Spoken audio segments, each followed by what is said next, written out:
It's the final Supercars talk of 2023. There's a little bit of news to cover off, and I look back at my championship predictions and see how many I got wrong.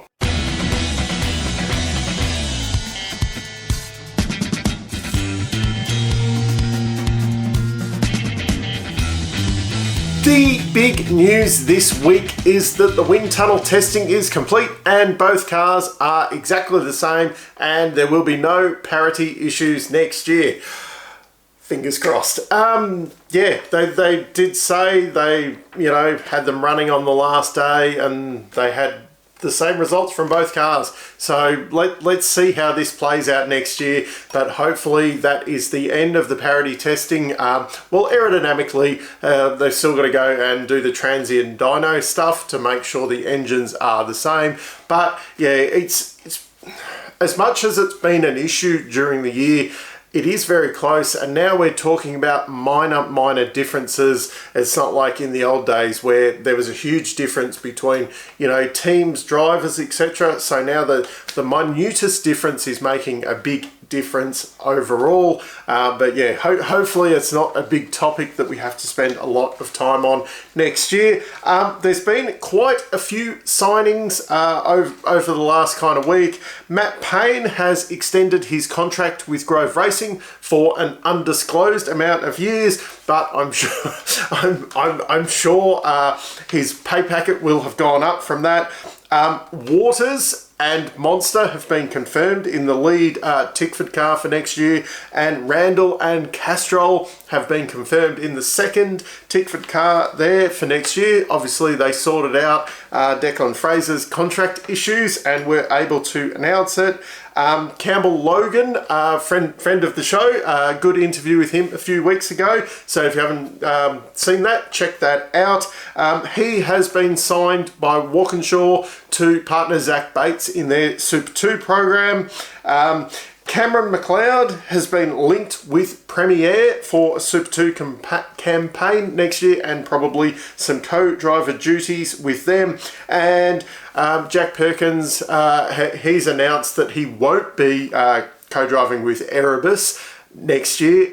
He's got a gig with Blanchard Racing Team back with his old mate James Courtney instead. Apparently he wasn't pushed. He decided to go there. Yeah, I might have some insider knowledge coming up, so keep an eye out for that.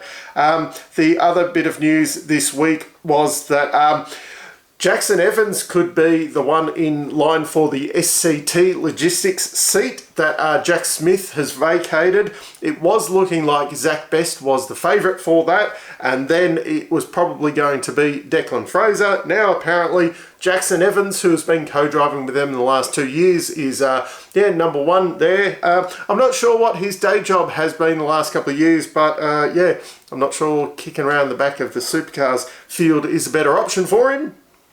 That car's not going to just magically jump to the front because they're changing the driver. Triple Eight will be building 2 new cars for next year. One of the cars, the current 3, has gone to New Zealand with Tony Quinn. Not sure what's happening with the other 2, but they've decided they need 2 new cars. Looks like Erebus is going to be building 2 new cars as well. They want to preserve the Brody Kostecki car, obviously because it won the championship for them, and Will Brown's car was quite damaged in Adelaide, so they're going to build up a new one rather than running one that might be a little bit bent. A couple of the other teams are talking about building up new cars and that. Matt Stone Racing have got another one in the build. They're not sure if they're going to be using that for, say, Nick Percat or Cameron Hill, or whether that they do have plans to run a wild card next year in up to 3 events. It wasn't announced whether that was 3 sprint events or whether it'd be the 2 enduros and then 1 sprint event, like what they did with what Triple Eight did with the super cheap auto car this year. It looks like there might be a few extra wild cards because there is once again talk that Walkinshaws will be running a wild card for the endurance races as well. So yeah, hopefully that this whole Gen 3 thing with the new cars and that does kick up a few wild cards, at least a few more this year for Sandown and Bathurst, to add a little bit more intrigue into the endurance series. Now, at the start of the year, I did a predictions video, and I thought it'd be a bit of fun to go back and look at how well I did on my predictions, or didn't do. Yeah, everyone loves these reaction videos on the internet. So yeah, here's my 2023 predictions, reactions to them. As everybody loves a reactions video, here I am looking at my pre-season predictions from the start of the year and seeing as how they came out. I genuinely haven't watched this since the start of the year, so these are going to be some genuine reactions. Number 1, Shane Van Gisbergen will negotiate a new contract with Triple Eight and will be racing Supercars in 2024. Well, that was a bad call. Yeah, he went off, did a NASCAR race, won, and yep, he's gone for the year. So so far, that's one incorrect. Number 2, someone will hit Gen 3 right out of the blocks and will get a really good run at the start of the championship, while Triple Eight will take a little bit of time to find their feet. So we did get a new champion. Brody Kostecki and Erebus came flying out of the blocks. I had Reynolds, Mostert and Waters there in the picture. Obviously, I was wrong on that prediction. Triple Eight didn't take time to get their feet with Gen 3. They came out all guns are swinging, although the disqualification did not help them. They were on pace from the word go. So I did predict a new champion. I didn't quite predict how it was going to play out though. Number 3, Cameron Hill will be the Rookie of the Year. Did not get that one right. Yeah, Matt Payne just took that by a mile, really. He was a long way ahead. I think I predicted him to have a lot of crashes and that this year, and Cam to have a very solid year. Cam did end up having a very solid year and was second in the Rookie of the Year standings. But yeah, Matt Payne, he definitely won that one. Number 4, Jimmy Goulding will be the lead Premier driver, and I will pronounce Goulding correctly once this year. Well, I think I did pronounce Goulding correctly at least once this year, but he definitely wasn't the team leader. Those guys were actually pretty close this year. Number 5, Nick Percat and James Courtney will find themselves on the top step of the podium at least once. Yeah, at least Courtney made the podium. Neither of them looked that spectacular at all or were even close to taking out a win this year. I was a long way off on that one. Number 6, I will spell Thomas Randall's name correctly this year. I did. I don't think I spelt it incorrectly once this year, so that's finally a tick in the correct column there. Number 7, someone will have a whoopsie, most likely at Newcastle, and the team won't have enough spares to get the car ready in time.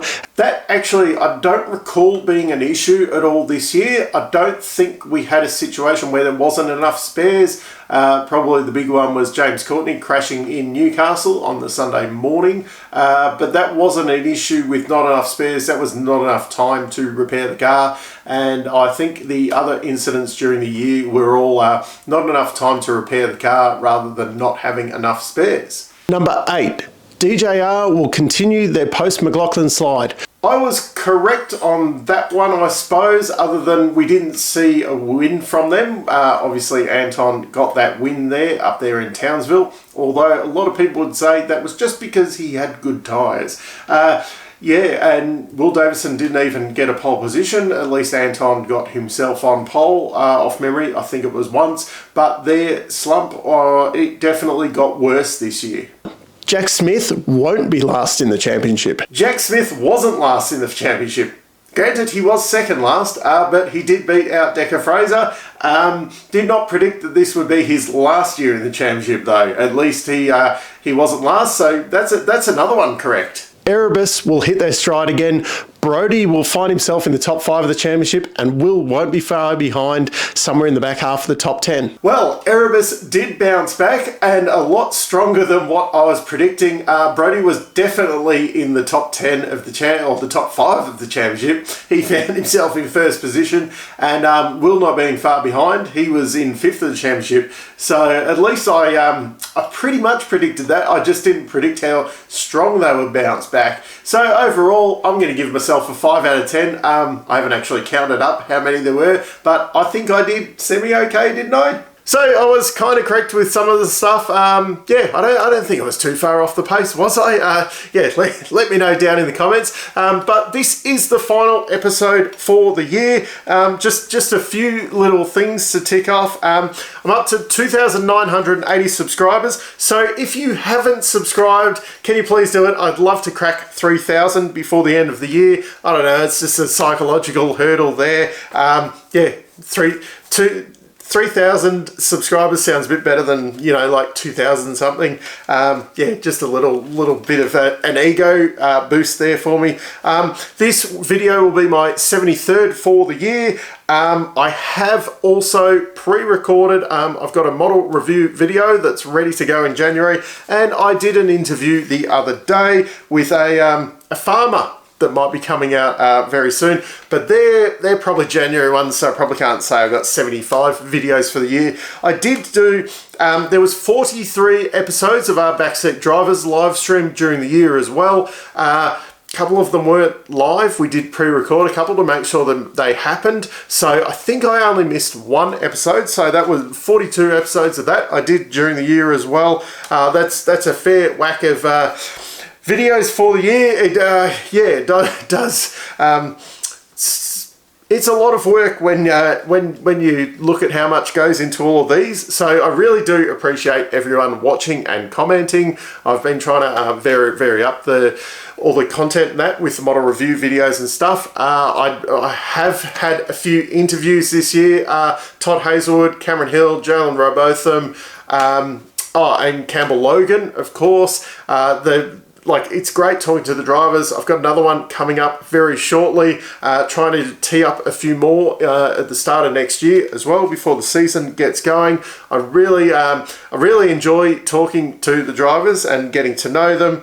I got to obviously attend Albert Park and Sandown this year. That was really exciting. And yeah, another highlight of the year, I suppose, the Diecast Model Expo. Meeting the guys from Authentic Collectibles as well. I'm really into the model car collecting, love what those guys do, and hopefully we'll be able to do a few collaboration things next year, all things going to plan. But yeah, in the off season, I'm planning on changing this around a little bit so I can get some more models out of their boxes and have them on display. It's looking like my ultimate goal in here is to have this kind of wall, a big model display cabinet. This is a bit of a temporary thing at the moment. It's looking like that's probably a few more years away, so we'll expand what I can do temporarily. A temporary kind of 5-year plan now by the looks of things. But yeah, I'll be working on that during the off season, and yeah, we'll be back and stronger and better hopefully at the start of next year. But yeah, once again, just I'll thank everyone for watching, commenting. It does mean a lot.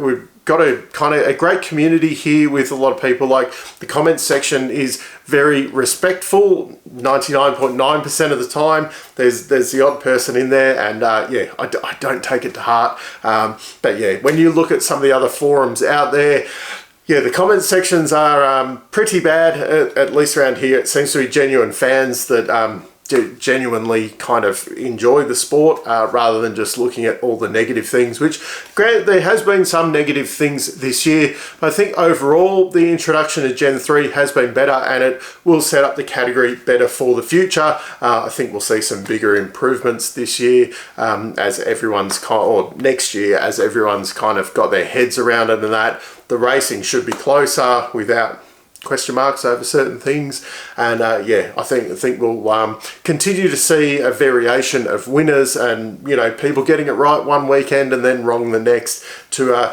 spice it up a bit. Obviously, the loss of Shane van Gisbergen is, you know, in some ways it's a good thing because it opens it up for some newer guys, but it's also, it kind of takes away a bit because you've taken away a major competitor from the series. But, you know, we'll also miss Jack Smith next year as well for reasons.